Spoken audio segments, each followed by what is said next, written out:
So if kinetic energy is 1/2 mv squared, is it possible for that value to be negative?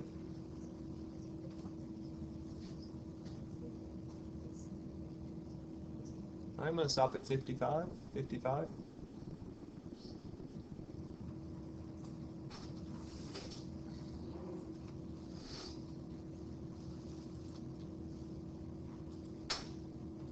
B is the right answer, no. I can't have a negative mass, and while I can have a negative velocity, because this is squared, that negative is going to go away. So this is what type of quantity, kinetic energy?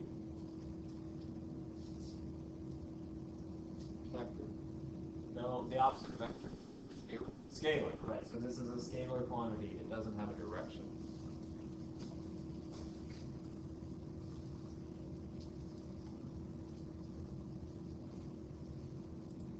Two paths lead to the top of a big hill. One is steep and direct, while the other is twice as long but less steep.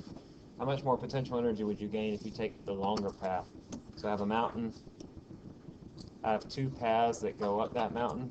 One goes directly up the side of the mountain, and then the other sort of takes a meandering route. But they both end at the same point. How much more potential energy do you gain taking that longer path? It's twice as long. Do you gain the same amount? Twice as much? 4 times as much? Half as much? Or no potential energy in either case?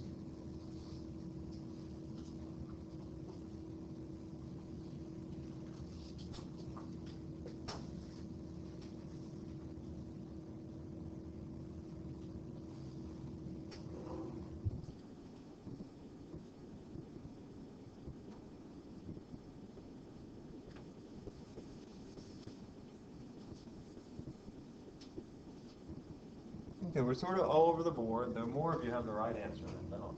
But ask around, ask your neighbors what they put.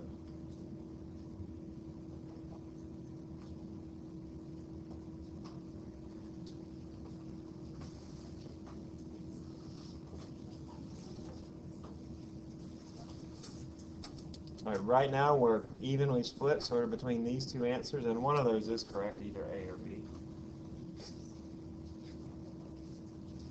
About our potential energy. We developed an expression for potential energy, and we talked about how much work the gravitational force does, and we said that that potential energy is equal to the weight of the object, that's m times g, times the change in height.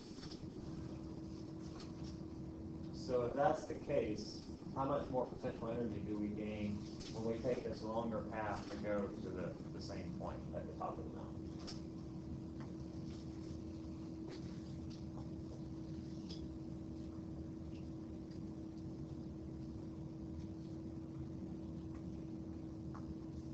All right, I'm going to stop at 225. 225.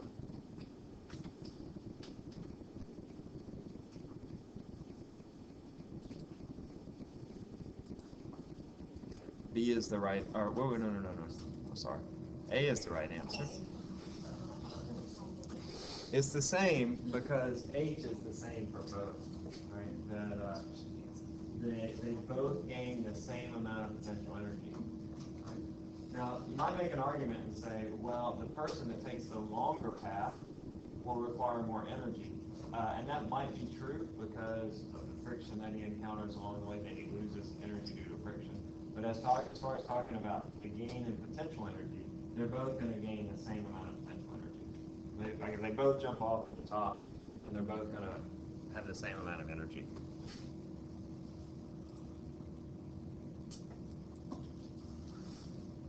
Let's see this one. Right, how about this? 3 balls of equal mass start from rest and roll down different ramps. All ramps have the same height.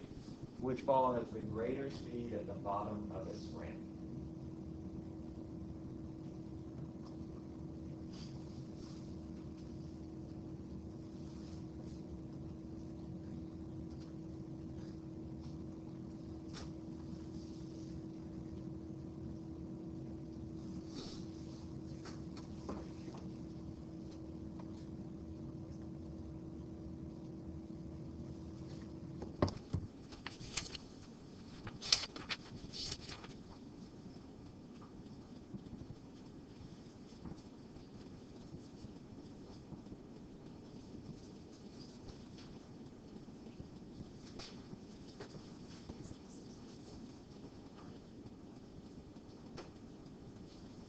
folks, think about the energy conversions that we have. How do their gravitational potential energies compare at the top? Are they all the same at the top? They're all at the same height. Are they all the same, gravitational potential energies? Yes, they are all the same at the top, because they're all at the same height. Now, they come down different paths here, but at the end, they're also all at the same height, okay? So we want to ask then, what happens to all that energy that they had at the top? What happens to it when they're at the bottom? And then ask yourself, well, if they have different amounts of kinetic energy or the same amounts of kinetic energy, then which one has the most, or maybe they all have the same?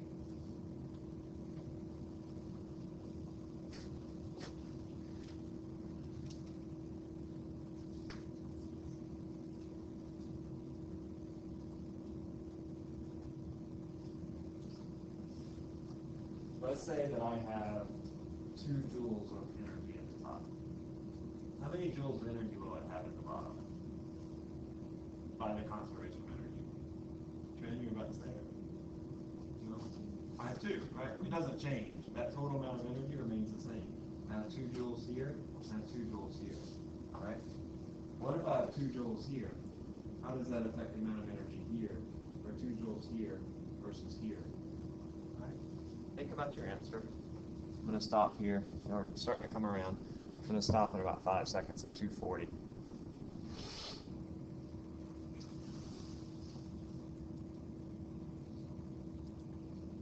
Okay, D is the right answer. They all have the same speed because they all have the same amount of potential energy at the top, so they're also going to all have the same amount of kinetic energy at the bottom.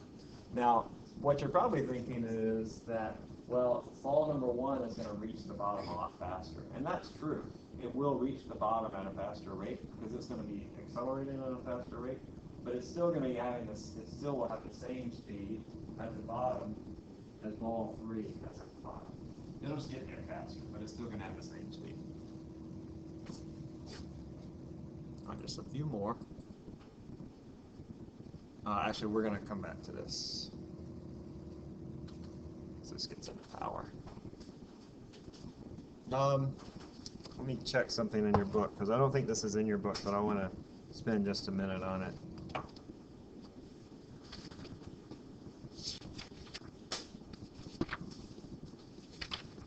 Yeah, this isn't directly in your book. It's sort of alluded to, but it's useful because it comes into play when we're talking about muscles and what have you in sports and performance. We've talked about elastic potential energy.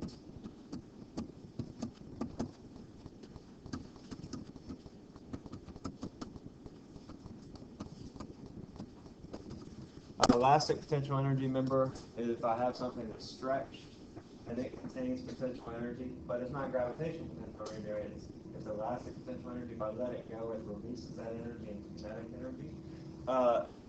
This is based on 2 things. This potential energy, or we've been calling it U, right? Is that correct? We've been calling potential energy U? Yeah. This elastic potential energy, which I'm going to call US for like a spring, is equal to 1/2 times K times X squared, where K is something we call the spring constant, and X is the amount that you stretch. The amount, or the distance the spring is stretched.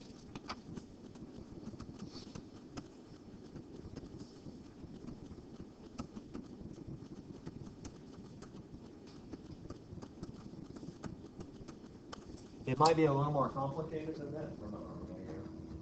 Janelle, did you get it? No, it's right. This might be a little more complicated than just stretching the spring. Like remember in the circus video with the gymnast, the lady that went on the bar, which we're going to do on Thursday. Well, I couldn't find the bar for today. But remember that was a conversion between elastic, from gravitational energy to elastic, and then to kinetic energy. So there was this sort of interplay between those 3 types of energy.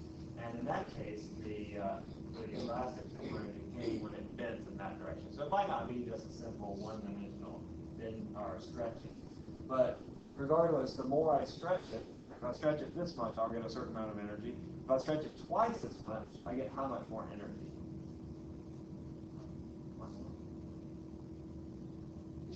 I get 4 times as much energy, right? Because if I double this x, then I quadruple this. That's the same as with kinetic energy. Okay. Now remember, as per the test, I'll give you all these formulae, but you need to understand how these different variables are related to one another. Now the spring constant describes how stretchy it is. So if I have a rubber band like this, which is a pretty good rubber band, it has a big spring constant. In contrast to one of those little cheap rubber bands that are really thin, those have a very low spring constant. So something that's difficult to stretch has a high spring constant. So for example, you know, the springs in your car that help to smooth out your ride, these have a very high spring constant. And in comparison, a rubber band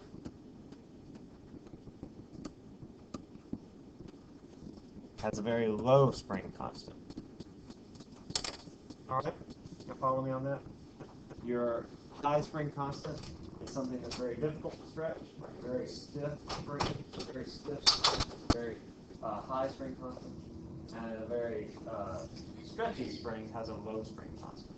And it depends on your spring constant also how much energy is contained. So if I compress my springs in my car, those contain a lot of energy because it's just really hard to compress those springs. But if I just stretch a spring like this or a rubber band, not as much energy. Right. This is relevant because, well, our muscles also have a similar stretchiness, and they don't use exactly the same idea as a spring constant, but it's a very similar idea that how much force is required to stretch a muscle depending upon how stretchy it is, and they had this spring constant. I have a clip that I want to share with you. This is from the Get Fit guy. Have you ever listened to this podcast? It's sort of all about exercise, and he sort of brings in the science of it. It's a pretty good podcast, but it's called the Get Fit guy. It's from they have a series of podcasts. What's it called? Quick and Dirty Tips, and they like put out all sorts of different podcasts. Anyway, this is it's just a few minutes, and it's about how we use this this stretchiness of our muscles for physical performance. Let's just listen. It's fairly interesting. I think it's interesting. All right, so he's not opposed to stretching, and he talks about this later in the podcast. You're welcome to go check it out. But he's just saying that in order to perform in a lot of the ways that we do in athletics or just in general life, that sometimes having these strong muscles or stiff muscles, as he says, and that is that they can deliver a lot of force for a certain length of muscle, that you have a very high spring constant instead of a low stretchy spring constant is good, and it allows you to do things like that guy I saw in the gym that can jump on anybody's head, right? So, and by that wasn't just members thing, but anyway, that requires stiff muscle of great strength in your muscles that will convert that elastic potential energy in your legs in order into gravitational potential energy when he jumps on top of the platform. You remember the guy I told you about in the gym? Yeah. Y'all try that? Isn't that amazing? Gosh, I'm gonna try it one day. All right. So again, that topic isn't in your book, but I think it's an important thing. It's this concept of elastic potential energy and how it's related to both the distance that you're stretched and then also the spring constant. All right. Let's talk about some other forms of energy. So far we've just talked about gravitational potential energy, kinetic energy, and elastic potential energy. Just want to list some other energies. They go into detail, a little bit more detail in your book, but just that you're aware of these. There are lots of different types of energy. Electrical energy. We'll get into this towards the end of the semester. Electrical energy is the energy of charges.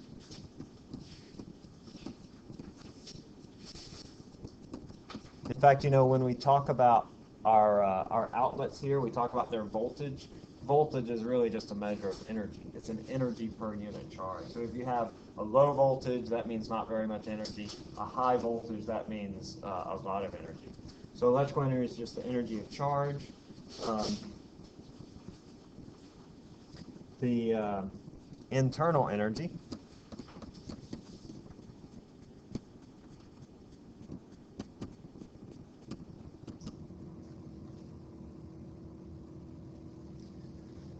we talked about this last time with the ideal gas law, we were talking about pressure in particular, but anytime you have molecules of gas or in a material, when those objects are moving around, that has a certain amount of internal energy. So the internal energy is the potential and kinetic energy of molecules and atoms.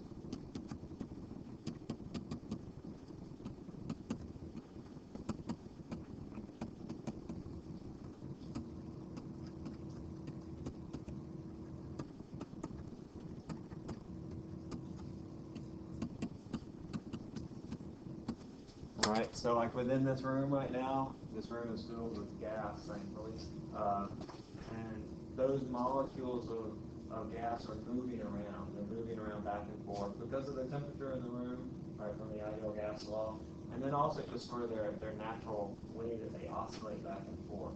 And so within those motions, even though we can't see them, they contain a certain amount of energy. Similarly, in your desk, you have that type of potential and kinetic energy.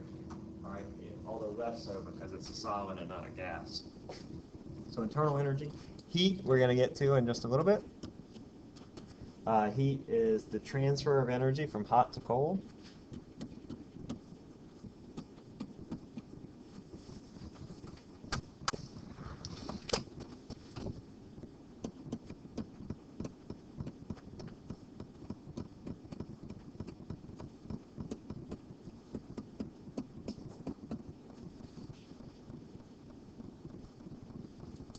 And when you have this transfer of energy, then it results in a change in temperature.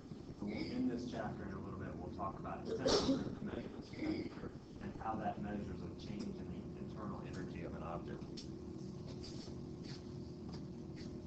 Chemical energy, we'll get into in this chapter as well when we talk about food energy.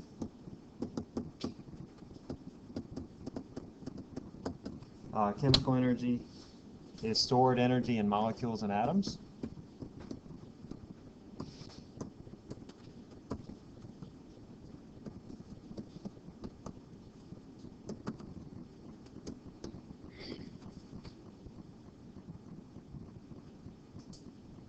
And it's released in chemical reactions.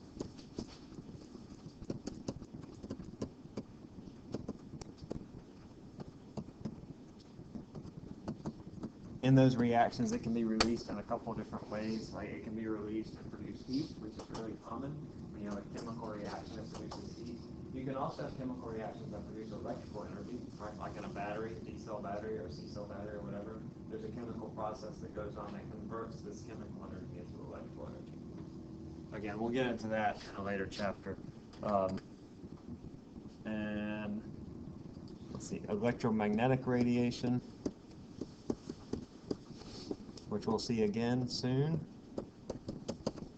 This is just the energy in the form of light.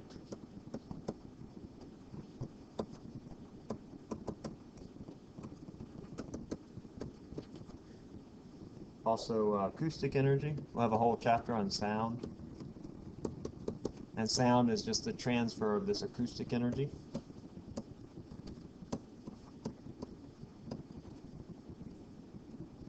And finally, nuclear energy. I don't think we're going to get to this at all this semester, but depending on what field you go into, you might encounter it.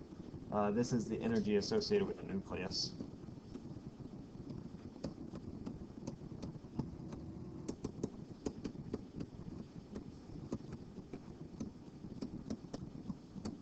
So within the nucleus, you have these protons and electrons, and they're bound together. And and if you change that arrangement, it can release or take in energy. And that's nuclear energy.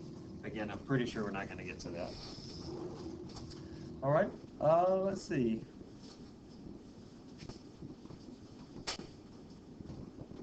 All right, we've already sort of talked about this, but I just want to revisit it, and that's the law of conservation of energy.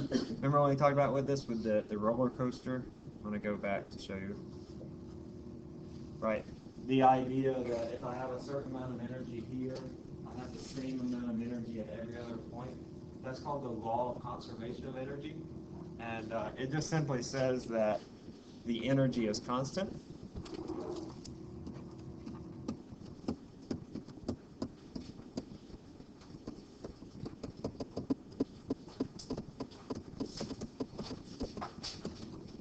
That is that E1 is equal to E2. That the energy at one point in time in a system is going to equal the energy at another point in time in a system. This assumes that we always have a closed system.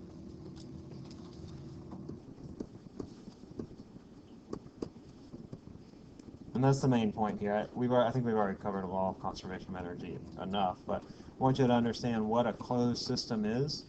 A closed system just simply means that no energy leaves or enters the system.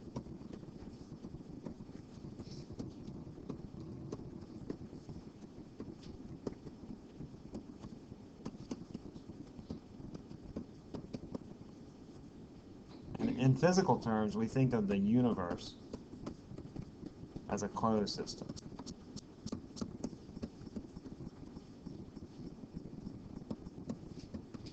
Sort of on a very large scale, almost a philosophical question, but we can also think about other systems as closed systems. Like we generally consider the body as a closed system, right? You don't have any energy going in unless it's in the form of food, right? But at some point in time, it's a closed system. So if you have a certain amount of energy within your body, then it's going to remain that way, unless you take in food or unless you burn energy. But we generally assume it to be a closed system. Is that clear? Closed system, no energy leaving or entering the system. Yeah, it'll come back up a little bit later. All right, now we want to define power and efficiency. Power, this is going to come back later, so this is equal to the work divided by time. It might also see it as energy per time, because remember we have this close relationship between work and energy. It's measured in the units of watts.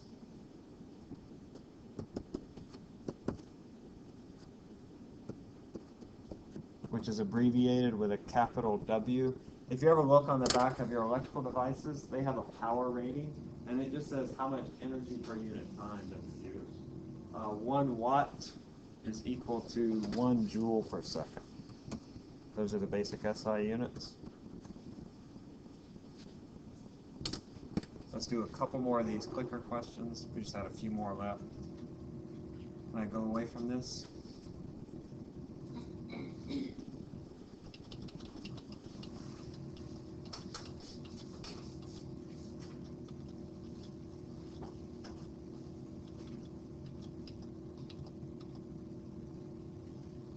Okay, here Mike applied 10 newtons of force over 3 meters in 10 seconds, and Joe applied the same force over the same distance in 1 minute.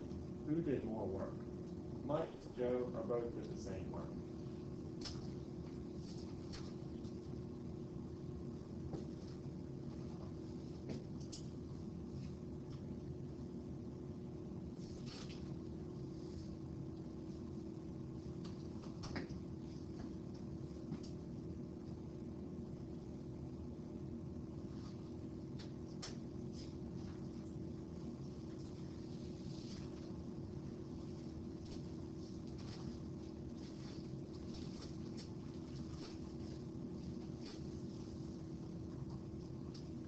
Alright guys, what is the expression for work? If we want to find the work that something does, what is that?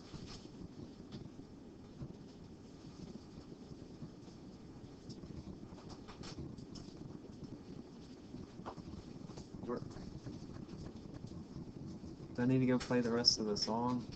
That would be better. Oh, I know this. Let's work.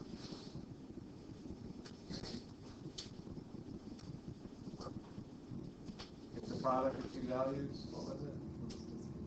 Force times displacement, right? So here I have Mike applying 10 newtons of force over a distance or a displacement of 3 meters, and then Joe applies the same force over the same distance. Now Mike does it in 10 seconds, and Joe does it in 1 minute. So it takes longer for Joe. But which one does more work?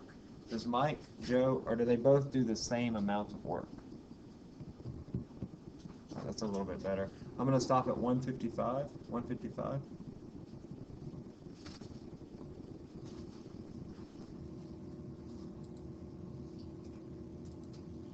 All right, C is the right answer. They're giving the same force over the same distance, so they do the same amount of work. Even though one of them takes a longer amount of time, he's still producing the same amount of work.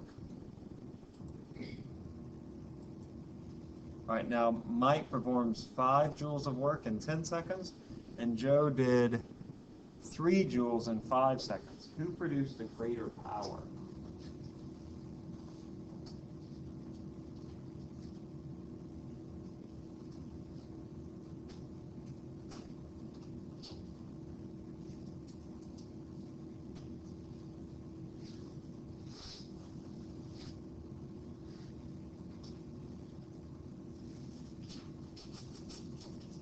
Remember, power is work over time.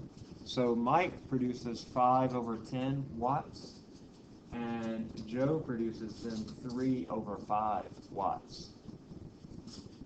So the question is, who's producing more power, Mike or Joe?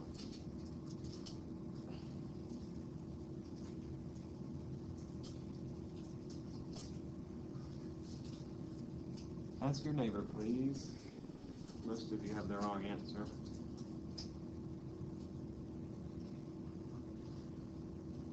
How many watts is Mike producing? 5 over 10, that's equivalent to what? 0.5, right.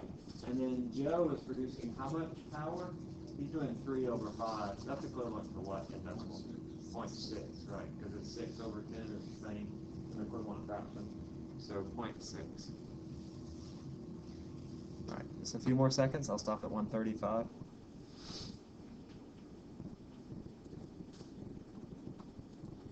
Okay, good. B is the right answer. Joe produces more power. He does less work, but he does it in a shorter amount of time. All right, engine 1 can produce twice the power of engine 2. Can we conclude that engine 1 does twice as much work as engine 2? It's a more powerful engine, but doesn't do twice as much work, necessarily.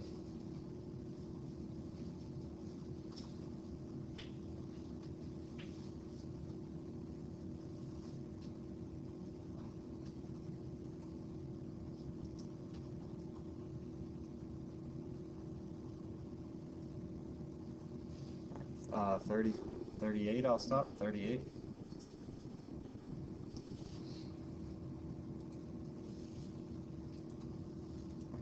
B is the right answer. Just because it's a more powerful engine doesn't mean it does more work. How could the second engine, which has a less power rating, how can it do more work? It could what? You could what? Right, the amount of time. Right, so if it runs for a longer amount of time, then it'll produce more work.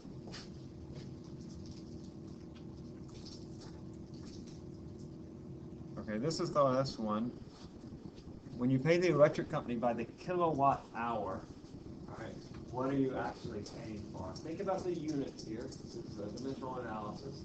So I have kilowatts, which is really, it's just 1,000 watts, right? So I'll have a watt times a unit of time, which is hours. But in the SI system, we use seconds. But your power company Entergy uses the kilowatt hour. So when you do this, what are you paying for? Are you paying for energy, which is in joules, power, which is in watts? Are you paying for current, which is a measure of how quickly charge flows? Voltage, which is a measure of energy per charge, or none of these?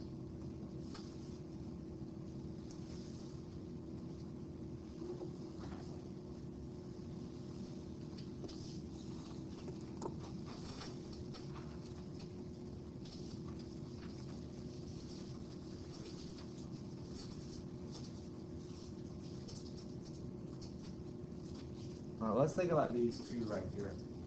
This energy and this power. Energy refers to the total amount of energy that's used in a mile. But power refers to not only the amount of energy that you use, but also how quickly you use it. And so do you think then that energy is concerned with how quickly you use the energy in your house? No. Let's think about the units. I have a watt, which is a joule per second, and then an hour, the SI unit for hour is seconds, right? So if I have joule per second times seconds, or energy per time times time, then what am I left with? A few more seconds. I'm going to stop at 155.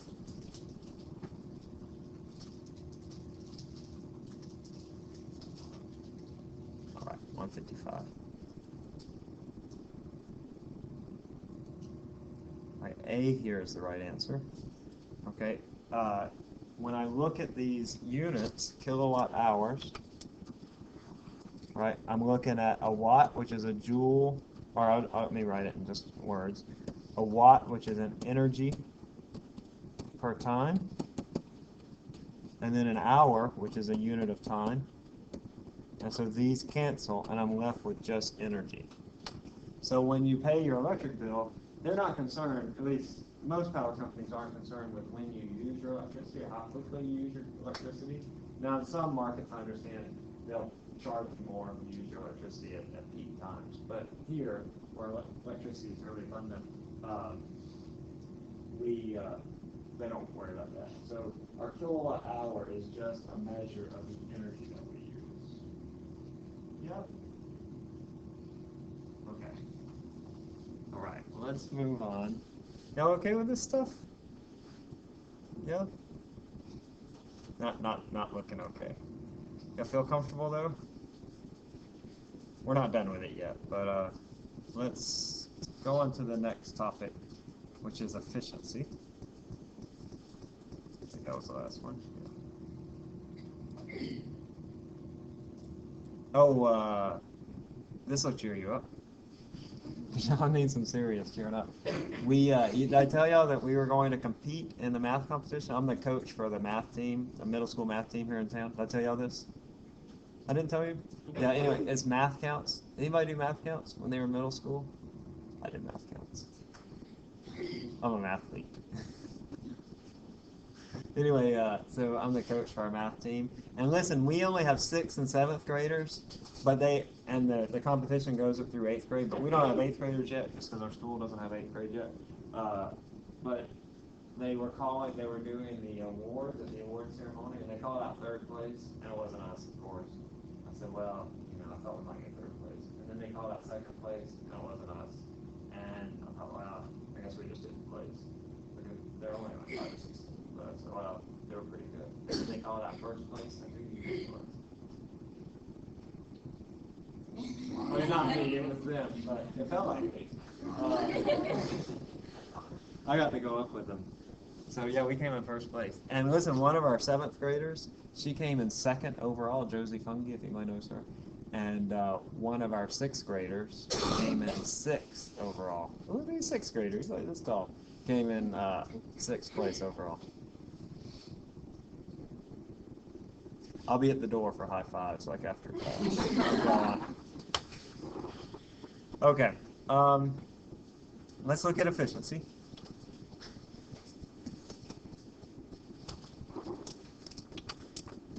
Efficiency just describes how well something uses its energy. So if something is 20% efficient, then that means that only 20% of the energy going in is actually useful. It describes how much energy is converted in a particular task.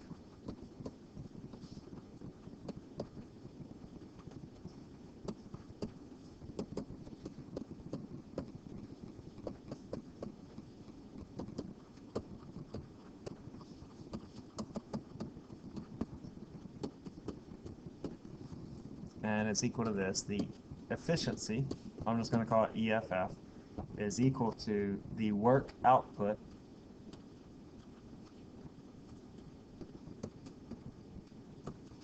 divided by the energy input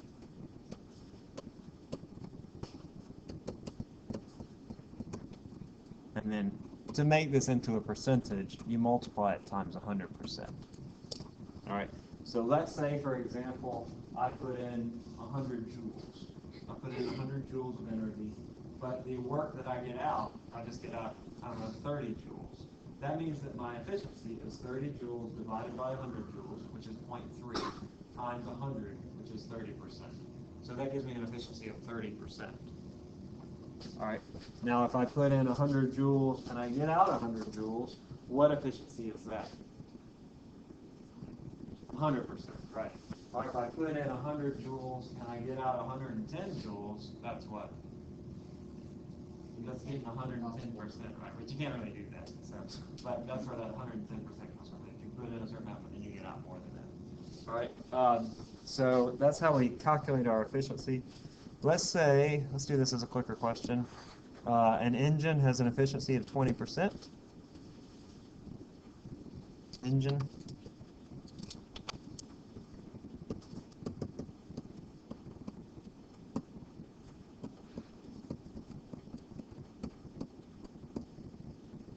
It produces an output work of 20 joules.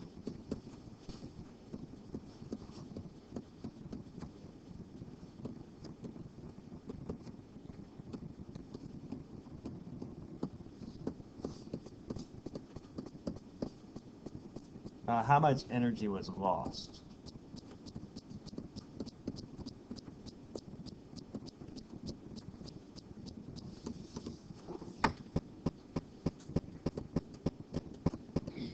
Is it A, 20, 60, 80, or 100 joules?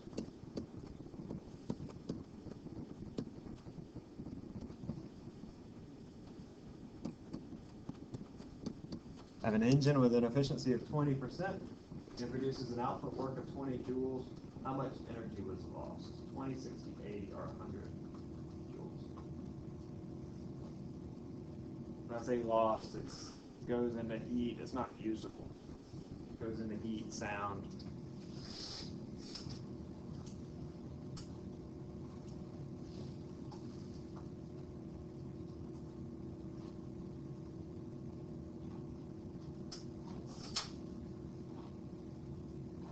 So the first thing you want to ask is how much energy was put into this system in order to get this 20 joules worked out. And then you want to know the difference between the energy that you put in, the total amount of energy that you put in, and the amount of work that you get out.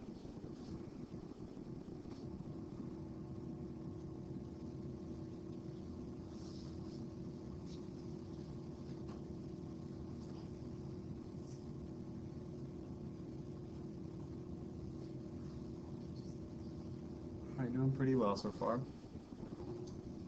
few of you have the incorrect answer, but most of you are right.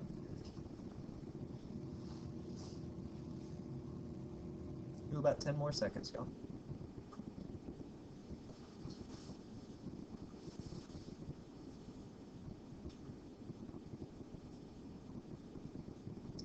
$132.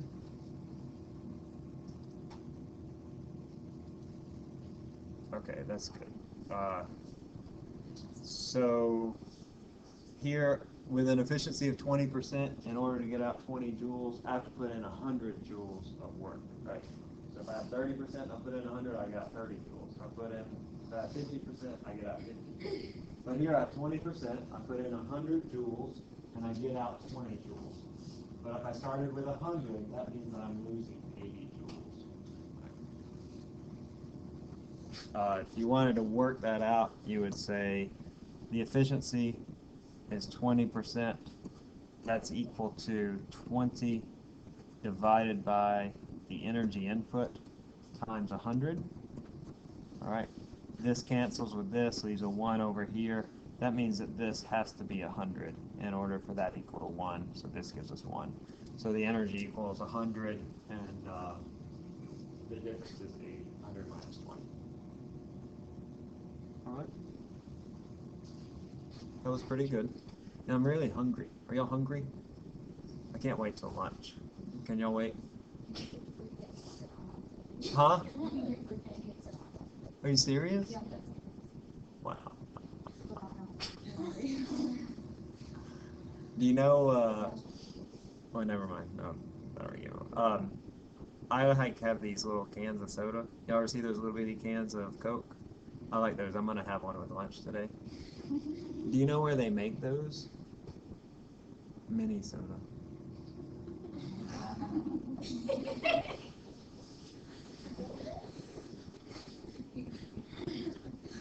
I've been doing pretty poor on the questions, but I had that joke. I've had it in reserve for you. I've given you a lot of help today. I don't know what's going on. Usually you're all much better, but that's okay. Okay, so anyway, in this one last thing. So in this engine, we are losing a lot of energy here. You're losing 80% of your energy. You know, the human body's not terribly efficient either. But where does all that energy go? For an engine, where does all that energy go? And when we say it's lost, again, as I said, that means that it's not really usable anymore. It sort of goes out into the environment. Primarily, it's what? It's lost in heat. It takes a lot of energy to heat up an engine, right? So a lot of that energy just goes into heat. But there are other things that it goes into as well, like what, for example? The next big thing for an engine. Did I tell you about my brothers, what they used to do? No? That was my other class. So when I was a kid, I come from, my whole family were mechanics, my brothers too. And this high, we all worked at my dad's shop. But they had a couple muscle trucks. Like they had a 64 Ford and then a 70 Ford. And you know, muscle trucks, you got to have a cool exhaust system that's really loud. And so they would always go outside and crank up their trucks in the morning before school and see who had the loudest truck. Like they were the guys that would get tickets for their exhaust system. Y'all know these guys? I don't think this is cool anymore to do this, but like they were cool. But anyway, so a lot of that energy that's lost goes into sound, right? So the next big thing is sound. And then the next thing after that is there can be deformation of the materials. That's less so. But as those materials weaken, that's because energy actually goes into them and stresses them and bends them and what have you. All right, let's do one more thing. And then I want y'all to do something for me before we finish. Let's look at temperature and heat. We're going to have the 3 different scales for temperature.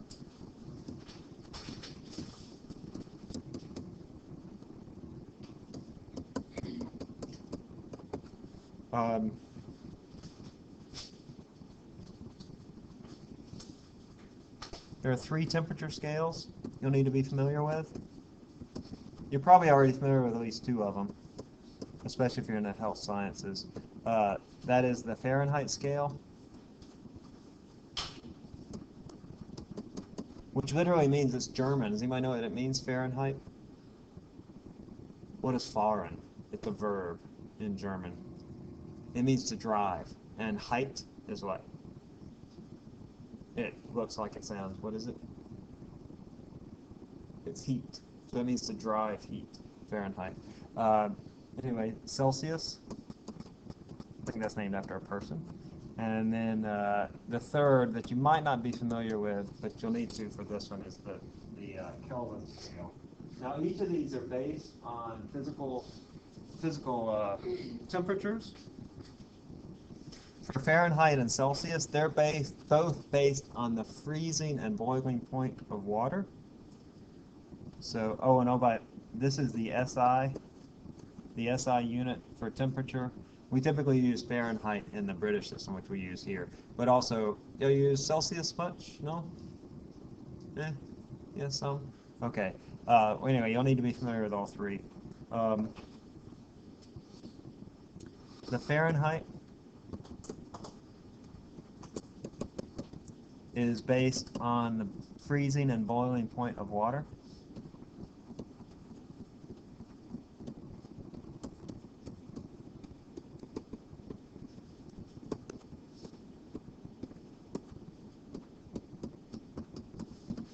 All right, where BP is the boiling point. So freezing point, of course, is 32 degrees Fahrenheit. The boiling point, which you might not know, is 212 degrees Fahrenheit. And what they do is they just set those as points. So this is a thermometer. And they say Well, this is the point at which water boils, and we're going to call this 212. And this is the point at which water freezes, and we're going to call this 32 degrees. And then in between there, I have 180 degrees, so I'll fill in with 180 tick marks, and that will be our thermometer. And it's just based on these assertions. Water boils at 212, we just set that, and then that sets what the Fahrenheit scale is, along with water freezes at 32 degrees. And then we have 180 degrees between these, and then that gives us the size of a change in temperature of 1 degree. It's 1/180th of the temperature difference between boiling and freezing points. Y'all follow me on that? That's how we set temperature scales. We set them on two physical temperatures, the boiling point and the freezing point of water. Now, Celsius is very similar. Celsius is also based on these freezing and boiling points of water.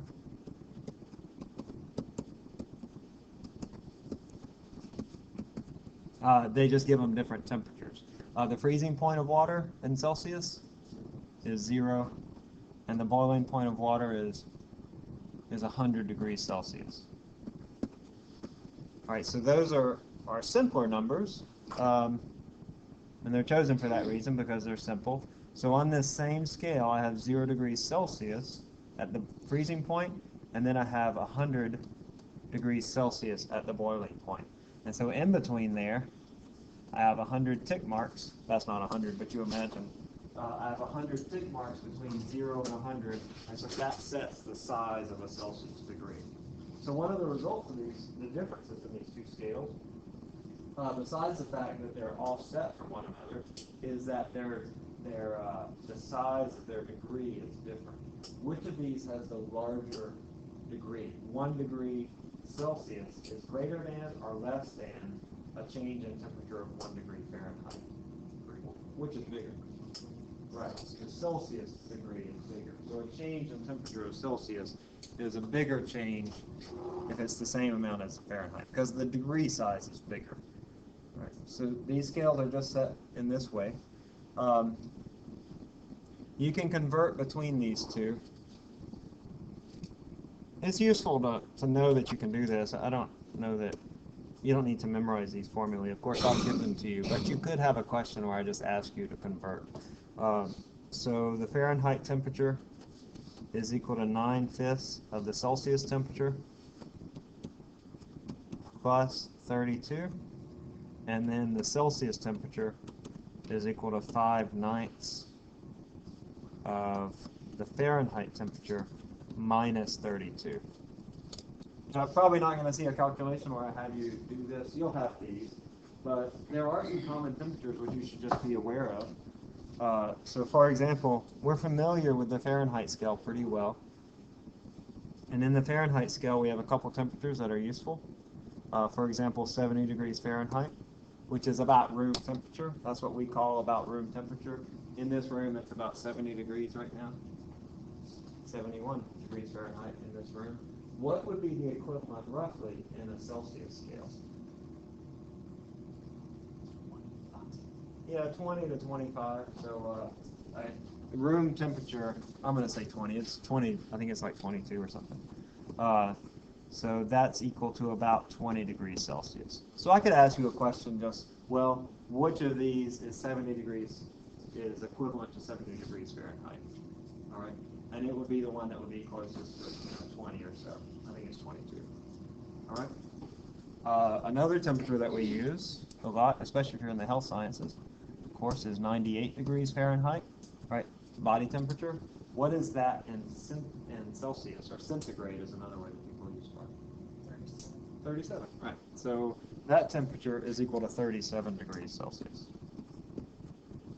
So those are just sort of good numbers to keep in your head in case you run into, I don't know, like a European or somebody that uses the Celsius scale. All right? That room temperature is roughly about 20 degrees Celsius, and your body temperature is about 37 degrees Celsius.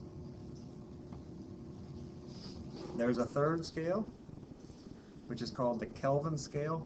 I'm just going to give you how it's based, and then I have something I want you to do right quick. The Kelvin scale is based on absolute zero,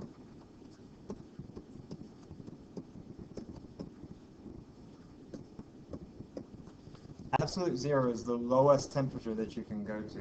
We talked about this in our, remember that video we watched, that British video with the supercooled helium? Yeah? Yeah. They got that down very close to absolute zero.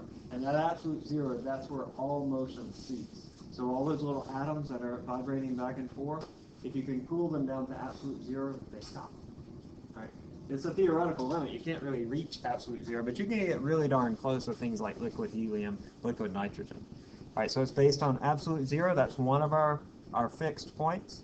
And then our second fixed point, remember you have to have two, is the freezing point of water.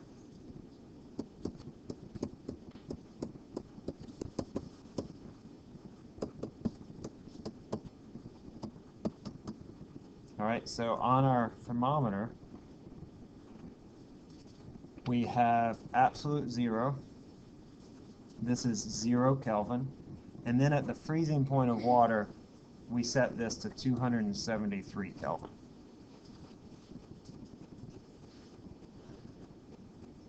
All right, and it turns out the Kelvin scale is set up this way so that a change in temperature of 1 Kelvin is equal to a change in temperature of 1 degree Celsius. So while the Celsius degree is bigger than the Fahrenheit degree, the Celsius degree is the same size as the Kelvin. All right? When you talk about Kelvins, you don't call them degrees for some reason. I'm going to just call them Kelvins. Okay? If you're familiar with this, you might say, well, this isn't really right. Don't write this down. But it's actually not the freezing point of water. It's actually, there's a point in the phase diagram for water, phase meaning solid, liquid, and gas, at which water can exist at the same time as a solid, as a liquid, and a gas all at the same time. And so it's slightly above 0 degrees Celsius, but we'll just say that it's 0. All right? So on our temperature scale here, this is also 0 degrees Celsius. So you need to be familiar with those three scales. You need to have a rough idea of, what Celsius is, those two common temperatures, room temperature and body temperature, and then know what those three scales are based on. Celsius and Fahrenheit are based on the boiling and freezing points of water, and then the Kelvin scale is based on absolute zero, which is the lowest temperature you can have, and the freezing point of water. All right? You've probably seen this before, right? Temperature scales, maybe like physical science, maybe in 8th grade or something. All right. Okay, I want you to do something for me. We're gonna stop with this right now, but we're getting close to sort of middle of the term, and I always like to get sort of feedback from the students at this point in the semester. I want you to take out a blank sheet of paper. You don't need to put your name on it, but if you want, that's fine too. But you don't have to put your name on it. I just want you to take a few minutes to write about one thing that you like about the course, and then one thing that you dislike or that you would change. So, in just a couple of sentences, one thing that you like, and then one thing that you would change. Or if you have a great idea that you think would be good in the course, this is a good time to put it. You'll do surveys at the end of the semester, like you usually do for your courses, but of course that won't impact you. But these I'll look at, and if I can make changes mid-term, then I'll do that. Okay? So one thing that you like about the course, and one thing that you'd change about the course. And then y'all can go when you're done with it.